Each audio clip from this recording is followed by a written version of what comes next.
안녕하세요. 저는 에밀리 카터입니다. 지금 이 순간 3,600명의 목숨이 제 손에 달려 있습니다. 인도양 상공에서 18대의 항공기가 동시에 전자 시스템 마비를 일으켰거든요. 펜타곤 상황실 스크린에는 빨간 점들이 전멸하며 연료 잔량을 보여주고 있어요. 6시간 8분, 6시간 7분. 시간이 무정하게 흘러가고 있습니다. 제 옆에는 미국 최고의 전자전 전문가들이 앉아 있었어요. MIT 출신 박사들과 로키드 마틴의 수석 엔지니어들이 키보드를 두드리는 소리가 상황실에 울려 퍼졌습니다. 하지만 2시간이 지나도록 아무런 진전이 없었죠. 제 심장이 점점 빨라지고 있었습니다. 장관님, 영국과 프랑스 팀도 실패했습니다. 부관의 보고를 들으며 저는 손바닥에 식은땀이 나는 것을 느꼈어요. 독일의 지멘스까지 포기를 선언한 상태였습니다. 전 세계 최고의 기술진들이 모두 무릎을 꿇은 거였죠. 스크린 속 빨간 숫자들은 계속 줄어들고 있었어요. 그때 한 참모가 조심스럽게 말했습니다. 한국에 요청해보는 게 어떨까요? 상황실이 순간 조용해졌어요. 누군가 비웃는 듯한 웃음소리를 냈습니다. 아시아의 작은 나라가 미국과 유럽이 못한 일을 해낸다고요? 하지만 저에게는 다른 선택이 없었습니다. 만약 한국 은퇴 정비사가 없었다면 이 수치는 0명이었을 겁니다. 지금부터 그 믿기 힘든 6시간의 기록을 여러분께 들려드리겠습니다. 날 새벽 3시 서울 인천공항 경납고에서 긴급 화상회의가 시작되었습니다. 제 모니터 화면에는 67세의 김상준 씨가 나타났어요. 회색 작업복을 입은 그의 모습은 평범해 보였지만 눈빛만큼은 날카로웠습니다. 에밀리 부국장님, 상황을 설명해 주세요. 그의 차분한 목소리가 긴장된 상황실에 울려 퍼졌죠. 하지만 펜타곤 내부의 반응은 싸늘했습니다. 로키드 마틴의 수석 기술자 데이비드가 코웃음을 쳤어요. MIT 박사 20명이 해결 못한 걸 은퇴한 정비사가 한다고요? 다른 참모들도 고개를 저었습니다. 보잉 본사에서 온 엔지니어는 아예 시간 낭비라고 중얼거렸어요. 김상준 씨는 이런 시선들을 아랑곳하지 않았습니다. 기체별 마지막 신호 로그를 보내주세요. 그리고 각 공항의 레이더 데이터도 필요합니다. 그의 요청을 들으며 저는 의아했어요. 다른 전문가들은 모두 최신 원격 진단 시스템만 사용했는데 김상준 씨는 기본 데이터부터 요구했거든요. 3주 걸릴 걸 30분 만에 해결한다고요? 환상은 끝나야죠. 데이비드의 조롱 섞인 말에 상황실 분위기가 더욱 냉랭해졌습니다. 하지만 김상준 씨는 묵묵히 데이터를 분석하고 있었어요. 그의 손가락이 화면 위를 따라 움직이는 모습이 보였습니다. 30분 후 김상준 씨가 입을 열었어요. 모든 기체에서 동일한 3.7초 간격의 신호 끊김이 발견됩니다. 이건 자연 발생이 아니에요. 상황실이 술렁이기 시작했습니다. 그동안 아무도 발견하지 못한 패턴을 찾아낸 것이었죠. 불가능합니다. 우리 시스템으로는 그런 패턴이 감지되지 않았거든요. 보잉 엔지니어가 반박했지만 김상준 씨는 차분하게 설명했습니다. 최신 장비는 정상 신호만 읽습니다. 비정상 신호는 노이즈로 처리해버리죠. 제 가슴이 두근거리기 시작했어요. 혹시 정말로 해답을 찾은 건 아닐까 하는 기대감이 들었거든요. 새벽 4시 김상준 씨는 인천공항 활주로로 직접 나갔습니다. 상황실의 모든 시선이 들어온 카메라를 통해 그를 지켜보고 있었어요. 차가운 새벽 공기 속에서 그의 입김이 하얗게 피어올랐습니다. 지금 뭘 하는 거죠? 데이비드의 의아한 목소리가 들렸어요. 김상준 씨는 무릎을 꿇고 활주로 콘크리트에 귀를 댔습니다. 마치 의사가 청진기로 환자의 심장 소리를 듣듯이 말이에요. 상황실에서는 비웃는 소리가 들려왔습니다. 21세기에 맨손으로 진단한다고요? 하지만 저는 왠지 모를 긴장감에 숨을 멈추고 있었어요. 5분이 지나자 김상준 씨가 고개를 들었습니다. 있습니다. 3.7초 간격의 미세 진동이 감지돼요. 그의 확신에 찬 목소리에 상황실이 조용해졌어요. 손가락 끝으로 콘크리트를 두드리며 그는 계속 말했습니다. 이 신호는 지하통신 케이블에서 나오고 있어요. 기계는 아픔을 말합니다. 다만 그 목소리를 들을 귀가 없을 뿐이죠. 김상준 씨의 말에 저는 소름이 돋았어요. 수십억 달러의 첨단 장비들이 놓친 것을 그는 손끝으로 찾아낸 것이었거든요. 곧바로 지하통신실 점검이 시작되었습니다. 한국통신 기술진들이 케이블을 따라 추적한 결과 중국산 중계기에서 이상 신호가 발견되었어요. 백도어 코드입니다. 젊은 엔지니어가 흥분하며 외쳤습니다. 화면에는 복잡한 암호가 줄줄이 흘러내리고 있었어요. 김상준 씨는 차분하게 분석을 계속했습니다. 이 코드는 항공기 전자 시스템에 3.7초마다 교란 신호를 보내고 있어요. 마치 심장에 부정맥을 일으키는 것처럼 말입니다. 그의 설명을 들으며 모든 사람들이 집중하기 시작했어요. 해결책이 있습니까?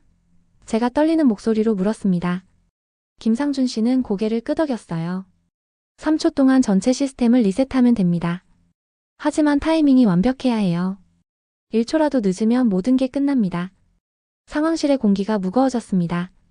연료는 이미 3시간 분량밖에 남지 않았거든요. 오전 7시 김상준 씨의 제안을 두고 펜타곤 내부에서 격렬한 논쟁이 벌어졌습니다. 보잉 본사에서 급히 파견된 기술진들이 상황실로 들어왔어요. 수석 엔지니어 톰슨이 단호하게 말했습니다. 전체 시스템 리셋은 너무 위험합니다. 자칫하면 18대 모두 추락할 수 있어요. 데이비드도 목소리를 높였어요. 중국산 부품이라는 증거가 어디 있습니까? 단순한 추측일 뿐이죠. 상황실의 분위기가 점점 험악해지고 있었습니다. 제 옆에 앉은 국방장관의 얼굴도 굳어 있었어요. 정치적 부담을 느끼고 있는 게 분명했죠. 김상준 씨는 화면 너머로 차분하게 반박했습니다. 하드웨어 100%를 검사했습니까? 소프트웨어는 0%였죠. 그의 말에 보잉 기술진들이 당황하는 기색이 역력했어요. 실제로 그들은 물리적 부품만 점검했을 뿐 내장된 프로그램까지는 확인하지 않았거든요. 증거를 보여주겠습니다. 김상준 씨가 노트북을 열어 코드 분석 결과를 공유했어요.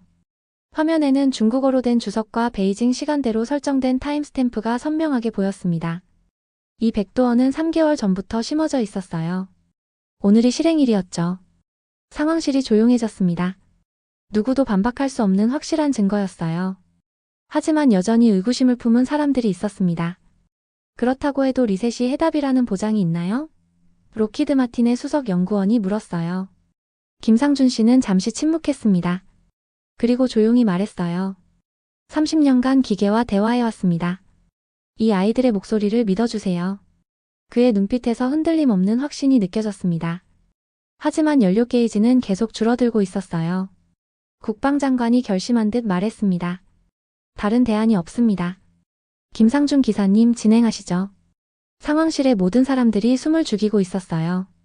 3,600명의 생명이 이 한 번의 도박에 걸린 상황이었거든요. 제 손바닥에는 식은땀이 흥건했습니다. 오전 8시 15분 운명의 순간이 다가왔습니다. 김상준 씨는 18대 조종사들과 동시 통신을 연결했어요. 모든 기장님들, 제 신호에 맞춰 정확히 3초 동안 주 전원을 차단해주세요. 그의 목소리는 침착했지만 저는 손이 덜덜 떨리고 있었습니다. 연료는 이제 2시간 30분밖에 남지 않았거든요. 상황실의 모든 스크린이 18대의 상황을 실시간으로 보여주고 있었어요. 각 항공기에서 준비 완료라는 신호가 하나둘씩 들어왔습니다. 가슴이 터질 것 같은 긴장감 속에서 저는 시계를 바라봤어요. 김상준 씨가 카운트다운을 시작했습니다. 5, 4, 3, 2, 1. 지금. 순간 모든 스크린이 검은 화면으로 바뀌었어요. 18대가 동시에 암흑 속으로 사라진 것이었습니다. 상황실에서는 숨소리조차 들리지 않았어요. 3초가 영원처럼 느껴졌습니다. 제 심장이 멈춘 것 같았거든요. 재기동. 김상준 씨의 외침과 함께 스크린들이 하나둘씩 다시 켜지기 시작했어요. 첫 번째 항공기의 조종석에 불빛이 들어왔습니다. 1번기 시스템 정상. 조종사의 환호성이 들렸어요. 이어서 2번기, 3번기. 계기판들이 차례로 살아나고 있었습니다. 15분 후 놀라운 결과가 발표되었어요. 18대 중 15대가 완전히 복구되었습니다. 나머지 세대도 부분적으로 시스템이 되살아났어요. 상황실에서 박수가 터져나오기 시작했습니다. 데이비드조차 믿을 수 없다는 표정으로 고개를 끄덕이고 있었어요. 하지만 김상준 씨는 여전히 침착했습니다. 아직 끝나지 않았습니다. 나머지 세대는 다른 방법이 필요해요. 그는 즉시 우회 접근법을 설명하기 시작했어요. 강으로 못 뚫으면 물처럼 스며들어라. 그의 말처럼 보조 시스템을 통한 단계적 복구가 시작되었습니다. 30분 후 마침내 18대 모두가 정상 작동을 시작했어요. 조종사들의 기쁨에 찬 목소리가 무전을 가득 채웠습니다. 저는 그 순간 눈물이 핑 돌았어요. 불가능해 보였던 기적이 정말로 일어난 것이었거든요. 오전 10시 3,600명의 생명을 구한 기쁨도 잠시였습니다. 갑작스럽게 경보음이 울려 퍼지며 새로운 위기가 시작되었어요. 18개 공항의 ILS 착륙 시스템이 동시 해킹당했습니다. 사이버 보안팀의 급박한 보고가 상황실에 울려 퍼졌습니다. 제 얼굴에서 혈색이 빠져나갔어요. 화면에는 베이징, 상하이, 선전 등 중국 각지에서 발신되는 공격 신호들이 실시간으로 표시되고 있었습니다. 빨간 점들이 지도 위에서 전멸하며 18개 목적지를 향해 집중 공격하고 있었어요. 2차 공격입니다.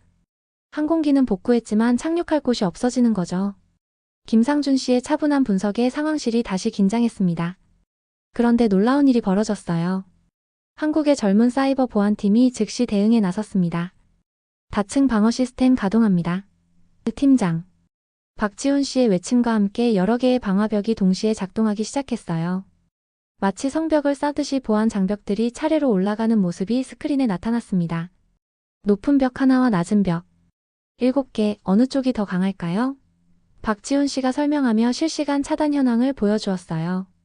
중국의 공격이 첫 번째 방벽에 막히면 두 번째로, 두 번째가 뚫리면 세 번째로 우회하는 패턴이었습니다. 하지만 7번째 방벽까지 모두 뚫지는 못하고 있었어요. 30분간의 치열한 사이버 전쟁 끝에 결과가 나왔습니다. 18개 공항 중 단 한 곳도 해킹당하지 않았어요. 공격 성공률 0%였습니다. 상황실에서 또다시 박수가 터져나왔습니다. 하지만 김상준 씨의 표정은 여전히 심각했어요. 아직 하나 더 남았습니다. 그의 예상대로 세 번째 공격이 시작되었어요. 이번에는 항공기 내부 배터리 시스템을 노린 것이었습니다. 배터리 과열 코드가 감지됩니다. 폭발 위험이 있어요. 긴급 상황이 다시 발생했습니다. 낮은 벽 7겹은 높은 벽 하나보다 오래 버팁니다. 박지훈 씨의 말처럼 다층 방어의 위력이 다시 한번 증명되고 있었어요.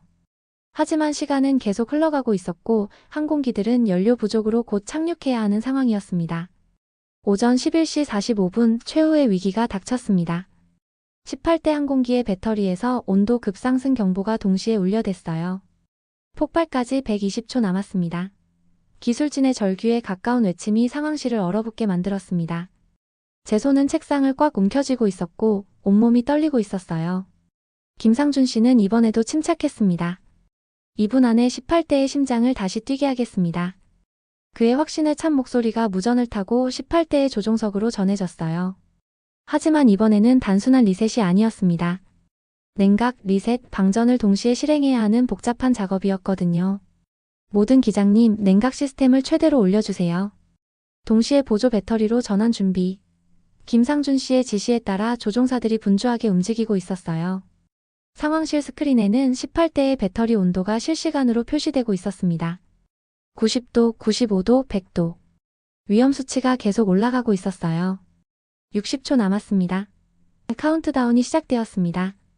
김상준 씨는 한국의 젊은 사이버팀과 완벽한 호흡을 맞추고 있었어요. 지금 방전 코드 주입, 냉각수 순환 시작, 리셋 준비. 여러 명의 목소리가 동시에 울려 퍼졌습니다. 30초를 남기고 기적이 일어났어요.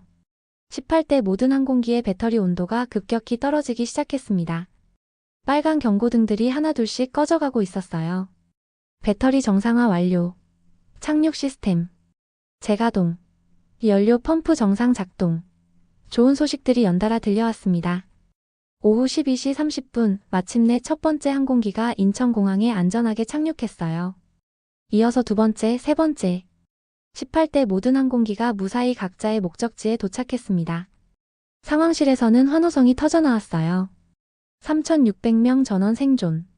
제가 마이크를 잡고 전 세계에 발표하는 순간 제 목소리가 떨렸습니다. 김상준 씨는 여전히 겸손했어요. 혼자 한 일이 아닙니다. 팀워크의 결과죠. 하지만 모든 사람들이 알고 있었어요. 그의 손끝에서 시작된 기적이 3,600명의 생명을 살린 것을 말입니다. 사건 발생 일주일 후 워싱턴 D.C.의 백악관 브리핑룸은 전 세계 언론으로 가득 찼습니다. 대통령이 직접 나서서 중국의 사이버 공격 음모를 공개하는 자리였어요. 18대 동시 전자마비는 우연이 아니었습니다. 체계적으로 계획된 테러 행위였죠. 대통령의 엄중한 발언에 기자들이 플래시를 터뜨리며 촬영했습니다. 같은 시각 베이징에서는 중국 외교부가 급히 성명서를 발표했어요. 관련 없는 일이며 근거 없는 추측이라고 부인했지만 이미 모든 증거가 공개된 상태였습니다. 백도어 코드, IP 추적 기록, 타이밍까지 완벽하게 일치하는 정황들이 언론에 보도되고 있었거든요. 가장 충격적인 변화는 보잉에서 일어났습니다. CEO가 직접 사과 기자회견을 열었어요. 우리의 검증 시스템이 불완전했음을 인정합니다. 그들은 즉시 한국식 다층 보안 시스템 도입을 발표했습니다. 로키드 마틴, 에어버스까지 연달아 같은 결정을 내렸어요. 더 놀라운 일은 국제항공 표준의 변화였습니다. ICAO 국제민간항공기구에서 긴급회의를 소집해 김상준 프로토콜을 새로운 국제 표준으로 채택했어요. 손끝 진동 감지법, 3초 리셋 기법, 다층 방어 시스템이 모두 포함되었습니다. 전 세계 공항에서 한국식 방법론을 의무적으로 도입하게 된 것이었죠. 한미 정상회담에서도 특별한 발표가 있었습니다. 한미 동맹을 사이버 보안 특별 파트너십으로 격상한다는 내용이었어요. 김상준 씨와 젊은 사이버팀이 보여준 역량이 양국 관계를 한 단계 끌어올린 것입니다. 가장 감동적인 순간은 73세 전 보잉 엔지니어 프랭크 러셀과 김상준 씨의 재회였어요. 30년 전 김상준 씨의 스승이었던 프랭크가 양심 증언을 통해 보잉의 검증 허점을 폭로한 것이었습니다. 제자가 스승을 뛰어넘었군요. 두 사람이 포옹하는 장면이 전 세계로 생중계되었어요. 김상준 씨는 여전히 겸손했습니다. 저는 그저 기계의 목소리를 들었을 뿐입니다. 진짜 영웅은 함께한 젊은 친구들이에요. 하지만 온 세상이 알고 있었습니다. 그의 손끝에서 시작된 기적이 전 세계 항공 안전의 패러다임을 바꾼 것을 말입니다. 지금 이 순간에도 전 세계 어딘가에서는 김상준 프로토콜이 적용되고 있습니다. 파리 샤를드골 공항, 런던 히스로 공항, 뉴욕 JFK 공항. 모든 곳에서 한국식 다층 방어 시스템이 작동하고 있어요. 제가 처음 만났던 그 겸손한 은퇴 정비사의 손끝에서 시작된 혁신이 이제는 전 세계 표준이 된 것입니다. 6개월이 지난 지금 저는 종종 그날을 떠올립니다. MIT 박사 20명이 포기했던 문제를 67세 은퇴 정비사가 손끝으로 해결했던 그 순간 말이에요. 우리가 얼마나 오만했는지 진짜 전문성이 무엇인지 깨달았습니다. 첨단 장비가 아니라 겸손한 마음과 깊은 통찰력이 생명을 구한 것이었거든요. 한국을 다시 방문했을 때 김상준 씨를 만났어요. 여전히 인천공항 경납고에서 후배들을 지도하고 있었습니다. 기계는 거짓말을 하지 않아요. 다만 우리가 듣지 못할 뿐이죠. 그의 말을 들으며 저는 진정한 선진국이 무엇인지 알 수 있었습니다. 김상준 씨와 함께 일했던 젊은 사이버팀도 만났어요. 박지훈, 이소영, 최민수. 이들은 이제 전 세계에서 러브콜을 받는 전문가가 되었습니다. 하지만 여전히 겸손했어요. 할아버지가 길을 열어주셨으니까요. 세대를 초월한 팀워크가 얼마나 강력한지 보여준 사례였습니다. 여러분은 어떻게 생각하시나요? 혹시 우리도 김상준 씨처럼 겸손한 마음으로 주변의 작은 신호들을 놓치고 있는 건 아닐까요? 최신 기술에만 의존하면서 정작 중요한 것들을 보지 못하고 있는 건 아닌지 궁금합니다. 댓글로 여러분의 생각을 들려주세요. 국기는 힘이 아닙니다. 시민의 하루 1440분을 지켜주는 능력입니다. 김상준 씨가 보여준 것처럼 진짜 선진국은 위기 속에서도 한 명의 생명을 포기하지 않는 나라인 것 같아요. 다음에도 더 의미 있는 이야기로 찾아뵙겠습니다. 감사합니다. 안녕하세요. 저는 에밀리 카터입니다. 지금 이 영상을 보시는 동안에도 전 세계 하늘 어딘가에서는 김상준 프로토콜이 누군가의 생명을 지키고 있을 거예요. 67세 은퇴 정비사의 손끝에서 시작된 기적이 이제는 당연한 일상이 되었습니다. 하지만 저는 그날을 절대 잊을 수 없어요. 3,600명의 생명이 위험에 처했을 때 우리가 의존했던 건 최첨단 장비가 아니었습니다. 30년간 기계와 대화해온 한 사람의 겸손함과 세대를 뛰어넘은 팀워크였어요. MIT 박사 20명이 놓친 3.7초 신호를 활주로 콘크리트에 귀를 대고 찾아낸 그 순간이 모든 걸 바꾸었죠. 지금도 생각해보면 소름이 돋아요. 만약 그때 우리가 자존심 때문에 한국의 도움을 거절했다면? 만약 김상준 씨가 이미 은퇴한 사람이라며 포기했다면? 3,600명의 가족들이 영영 만나지 못했을 수도 있었거든요. 여러분 주변에도 김상준 씨 같은 분이 계시지 않나요? 겉보기엔 평범해 보이지만 실제로는 엄청난 경험과 지혜를 가진 사람 말이에요. 우리는 종종 나이나 학벌, 화려한 이력서만 보고 사람을 판단하잖아요. 하지만 진짜 전문성은 그런 곳에 있지 않을 수도 있어요. 댓글로 알려주세요. 여러분이 만난 숨은 고수는 누구였나요? 아니면 혹시 여러분 자신이 다른 사람들이 모르는 특별한 능력을 가지고 계신 건 아닌가요? 김상준 씨처럼 겸손하게 숨겨두고 있는 재능이 있으시다면 자랑해주세요. 그리고 한 가지 더. 여러분 나라에서는 위기 상황에서 어떤 기적 같은 일이 일어났는지도 궁금해요. 작은 나라, 평범한 사람이 세상을 바꾼 이야기들을 공유해주세요. 김상준 씨의 이야기처럼 여러분의 경험도 누군가에게는 큰 감동이 될 수 있거든요. 마지막으로 이 영상이 좋았다면 구독과 좋아요 잊지 마세요. 다음에는 또 어떤 놀라운 이야기로 만날지 저도 기대됩니다. 진짜 선진국은 국기색이 아니라 시민 한 명. 한 명을 소중히 여기는 마음에서 나온다는 걸 김상준 씨가 증명해 주셨으니까요. 감사합니다.